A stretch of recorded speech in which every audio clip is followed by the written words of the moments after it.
जो पंजाब में हुआ वही हिमाचल में भी हो रहा। क्या किसानों की गलती से फैल रहा है कैंसर? पूरे 12 महीने बिकती है सीजन वाली सब्जियां। हरी सब्जियों के चक्कर में पानी में घुला जहर। कैंसर के मामलों में दूसरे नंबर पर पहुंचा हिमाचल। हर साल 5000 मरीज हो रहे कैंसर का शिकार। क्या आपने कभी पंजाब से चलकर राजस्थान जाने वाली कैंसर एक्सप्रेस ट्रेन के बारे में सुना है?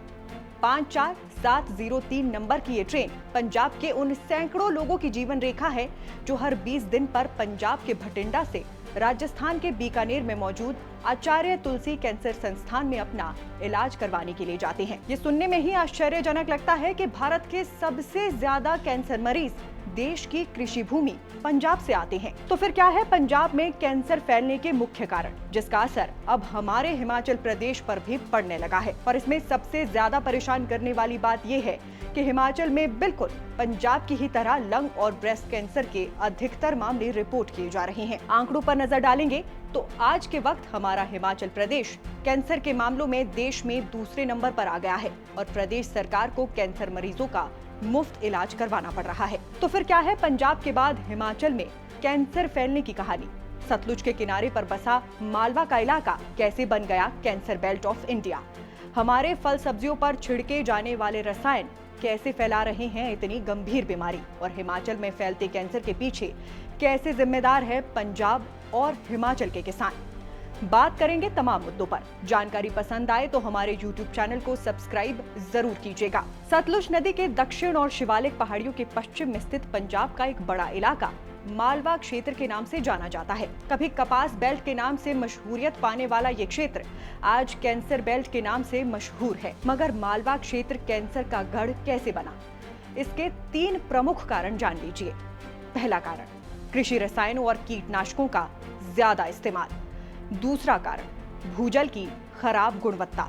और तीसरा कारण ये है कि कीटनाशकों और उर्वरकों के ज्यादा और गलत इस्तेमाल से इलाके के पानी और मिट्टी में भी प्रदूषण फैल जाना। मगर अब पंजाब में फैले इस गंभीर रोग का असर हिमाचल पर भी पड़ने लगा है।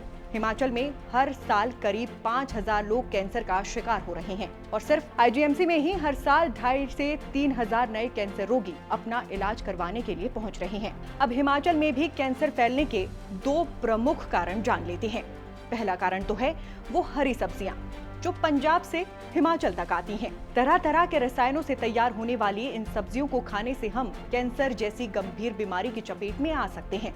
और दूसरा कारण है हमारे खुद के किसान बागवान द्वारा फल सब्जी उगाने के लिए इस्तेमाल की जाने वाली रासायनिक खाद और कीटनाशक। क्योंकि इन कीटनाशकों का इस्तेमाल करने से सिर्फ फल या सब्जियां ही नहीं बल्कि हमारे हिमाचल की मिट्टी, पानी और वातावरण भी प्रदूषित हो रहा है।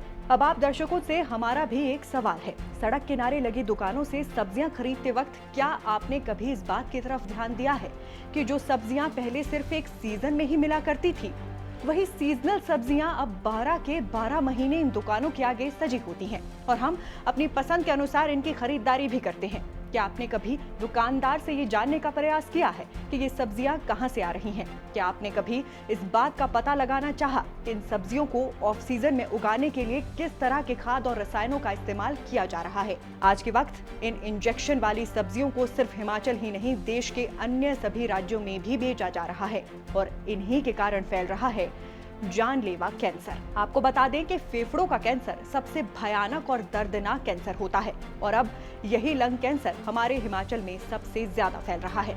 लंग कैंसर कितना अधिक भयानक है इसका अंदाजा आप इस बात से लगा सकते हैं कि अगर आज 100 लोगों में फेफड़े का कैंसर पाया जाता है तो 1 साल बाद इनमें से 50 लोग ही जीवित होंगे और 5 साल बाद लगभग 15 लोग ही जीवित रह पाएंगे।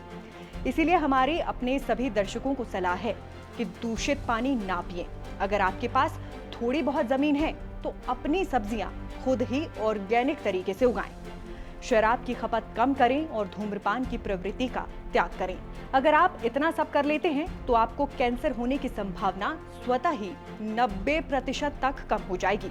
रिपोर्ट पसंद आई हो तो वीडियो को लाइक कीजिएगा और हमारे फेसबुक की तरह ही हमारे YouTube चैनल को भी सब्सक्राइब करके हमें सपोर्ट कीजिएगा।